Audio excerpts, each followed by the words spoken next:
Mark chapter 3. And he entered again into the synagogue, and there was a man there, which had a withered hand. And they watched him, whether he would heal him on the Sabbath day, that they might accuse him. And he saith unto the man which had the withered hand, Stand forth.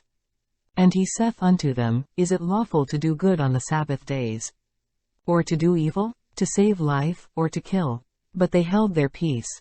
And when he had looked round about on them, with anger, being grieved for the hardness of their hearts, he saith unto the man, Stretch forth thine hand.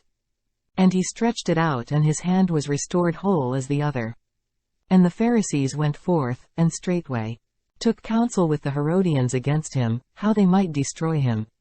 But Jesus withdrew himself with his disciples to the sea. And a great multitude from Galilee followed him, and from Judea, and from Jerusalem, and from Idumea, and from beyond Jordan, and they about Tyre and Sidon. A great multitude, when they had heard what great things he did, came unto him. And he spake to his disciples, that a small ship should wait on him, because of the multitude, lest they should throng him. For he had healed many insomuch, that they pressed upon him for to touch him, as many as had plagues. And unclean spirits, when they saw him, fell down before him, and cried, saying, Thou art the Son of God. And he straitly charged them that they should not make him known. And he goeth up into a mountain, and calleth unto him whom he would. And they came unto him. And he ordained 12, that they should be with him, and that he might send them forth to preach, and to have power to heal sicknesses, and to cast out devils.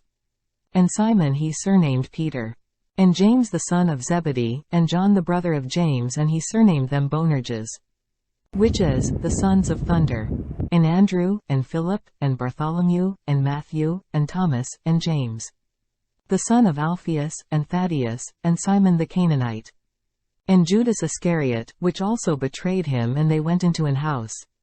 And the multitude cometh together again, so that they could not so much as eat bread. And when his friends heard of it, they went out to lay hold on him, for they said, He is beside himself.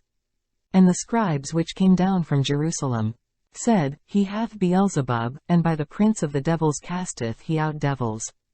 And he called them unto him, and said unto them in parables, How can Satan cast out Satan? And if a kingdom be divided against itself, that kingdom cannot stand.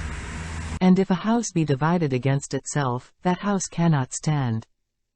And if Satan rise up against himself, and be divided, he cannot stand, but hath an end.